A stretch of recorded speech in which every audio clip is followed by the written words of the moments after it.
Hello everyone, তো 11 তারিখের কিছু সুন্দর মুহূর্ত নিয়ে হাজির হলাম। কিছুটা কাজে ব্যস্ততা থাকার কারণে তোমাদের সাথে ভিডিওটা শেয়ার করতে পারিনি, তাই ভাবলাম এখন করে ফেলি।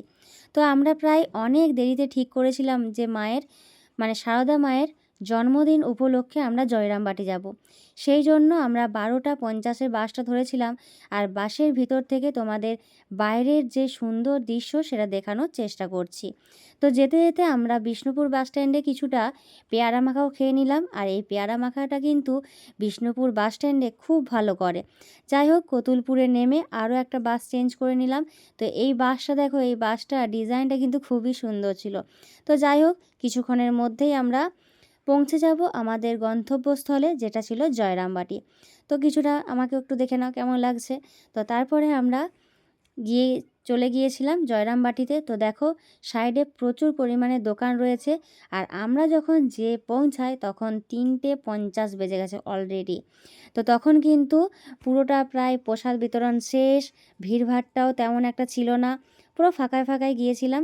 আর এই যে আমাদের মন্দিরের গেটের সামনে, গেটটা কিন্তু দারুণ সুন্দরভাবে সাজিয়েছে, আর এটা ছিল মায়ের 173তম জন্মবার্ষিকী। তো এটা কিন্তু দেখো কত সুন্দরভাবে সাজানো হয়েছে, আর চারিদিকটা তো লোকে ভর্তি। তো চলো মায়ের মন্দিরের ভেতরে প্রবেশ করা যাক।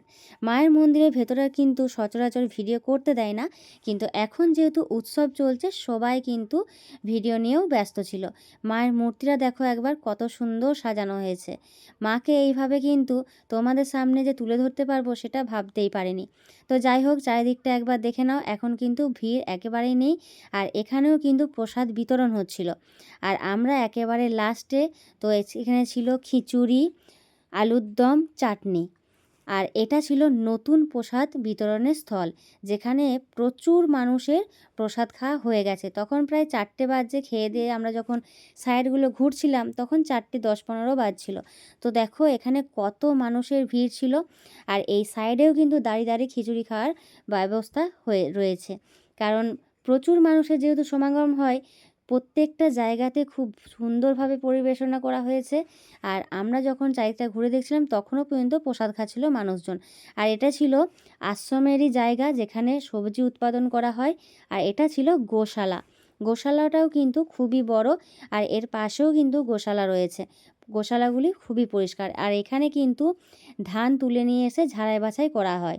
তো চলো এখানে সাইডে আমরা চলে যাই। এটা ছিল মন্দিরের পাশের জায়গা, ঠিক তার পাশে রয়েছে বাথরুম, তোমরা সেটাও দেখে নিতে পারো।